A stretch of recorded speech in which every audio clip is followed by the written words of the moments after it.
Abraham ஒருவனாய் இருக்கையில் ஆண்டவர் அவனை அழைத்து அவனை ஆசீர்வதித்து கர்த்தர் அவனை என்ன பண்ணார்னா பெருக பண்ணினார்.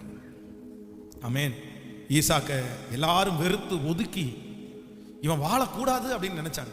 அவன் வாழ்ந்துருவானா, நீ எங்களை விட்டு போய்விடு, இந்த துறை உங்க அப்பாவுடையது இல்லை, வாக்குவாதம் பண்ணினாங்க. நீ எப்படி வாழ்ந்துருவ, எங்க ஊர்ல வந்து நீ எப்படி பொழைச்சிருவ பார்க்கலாமே, எங்க ஊர்ல வந்து நீ பொழைச்சிருவியா, நான் உங்களை விட மாட்டோம். துரத்துனாங்க, ஏசேக்குல இருந்து துரத்துனாங்க, சித்தனாவில இருந்து துரத்துனாங்க. ஆனா வேதம் சொல்லுது, அவங்க எல்லாருக்கும் முன்னாடியும் ஈசாக்கு விதை விதைத்தான். கர்த்தர் 100 மடங்கு பலனை கொடுத்து அவங்க கண்ணுக்கு முன்னாடி ஆண்டவர் என்ன பண்ணாருன்னா அவனை கர்த்தர் வாழ வச்சார். அப்படி தேவன் யார் அப்படின்னா வாழ வைக்கும் தெய்வம். யார் உங்களை வாழக்கூடாதுன்னு முயற்சி எடுக்கிறாங்களோ அவங்க முன்னாடி தான் ஆண்டவர் உங்களை வாழ வைப்பார்.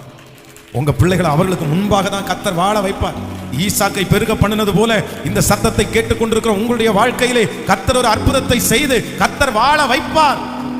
கர்த்தர் வாழ வைப்பார். ஆமென்.